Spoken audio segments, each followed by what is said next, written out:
العهر النضالي، العهر السياسي، العهر الاجتماعي، والعهر الديمقراطي.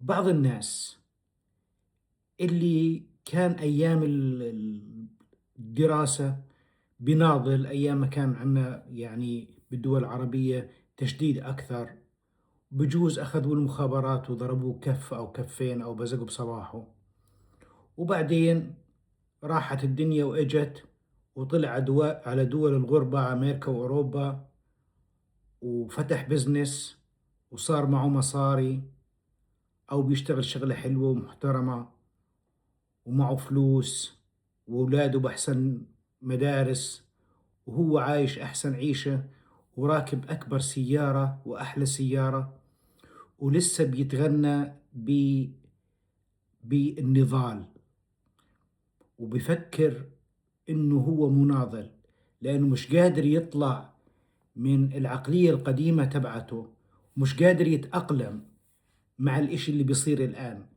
فهو بفكر حاله لسه إنه مناضل. فشو عنده النضال؟ النضال إنه يكتب على الفيسبوك أو إنستغرام أو تيك توك، وبروح جالدها عبارة من عبارات تشي جيفارا، بجوز هي الوحيدة اللي حافظها، ولا عبارة لمحمود درويش، وهيك بيعتبر النضال عنده خلص، هو أدى كل ما يستطيع. وأيضا لما تتطور معه الحالة وبده يعبر عن غضبه بلف الحطة، وممكن يلفها ويغطي حاله على أساس إنه في ناس بدها تمسكه هون، وبيروح يصيح بالمظاهرات وبيسب على الإمبريالية مع إنه هو عايش بأخت الإمبريالية، وبصير يصيح وبيخرج كل هالطاقة اللي عنده. ولما كانت الحرب بين الأزرق والأخضر شغالة، كان يطلع دائما أي مظاهرة بالدنيا يطلع فيها، لأنه هذا هو برأيه، هو عمل كل شيء يعني خلاص ما حررها. ولما إجا الرئيس ترامب ووقف الحرب، أنا متأكد داخليا كثير من هاي الناس المريضة متضايقة نفسيا، لأنه فيش شيء يطلع عشانه. هو تفرقش معه الناس تموت، لا لا لا، المهم يطلع الغضب اللي جواته بلفة الحطة والصياح. فهو هسه صار بموقف حرج، فحاليا بدور على أي سلافة علشان يطلع ويظاهر عشانها.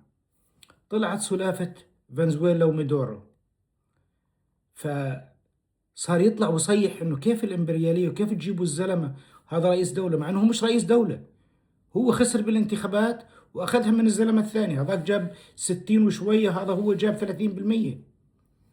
ومع ذلك وعيش شعبه، مع انه فنزويلا من اغنى دول العالم بالخمسينات كانت توب،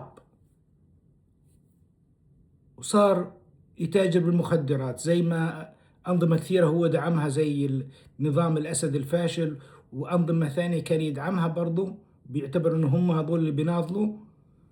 الآن بيدعم مادورو ولا whatever his name is، وصار يدعم فيه. وهو برضه بيدعم الديمقراطيين، مع انه الديمقراطيين وبايدن حطوا 25 مليون للي يجيب معلومات عن رئيس فنزويلا للإطاحة فيه والقبض عليه. بس هلا لما جابوه بدون ما حدا ينخدش، صار عنده مصيبة، بده يصيح. يعني هو مثله مثل اللي يكون بالسجن وكل شيء بالتخباية، فيطلع الحياة العملية ولسه بفكر حاله بخبي. برضو بنيجي على نوعية ثانية من البيض والأمريكان والشباب الصغار هذول الهبل، اللي الواحد منهم قاري لي كتابين وبيعرفش قبل الطيزه وين، وبيتغنى بالشيوعية. ولك يا حبيبي انت شو الشيوعية والسواليف الحصيدة؟ ما انت ابوك معه ملايين وعشان هيك قاعد تدرس بجامعة كولومبيا ولا واشو ولا غيرها، وانت بتقول الشيوعية مع انك ما عشت الشيوعية ولا عشت الناس اللي عاشت بالشيوعية، واللي اغلبهم جايين على هاي البلد مشان الله اجوا لاجئين علشان يعيشوا هون، وما وقفت على الدور عشان تأخذ خبز.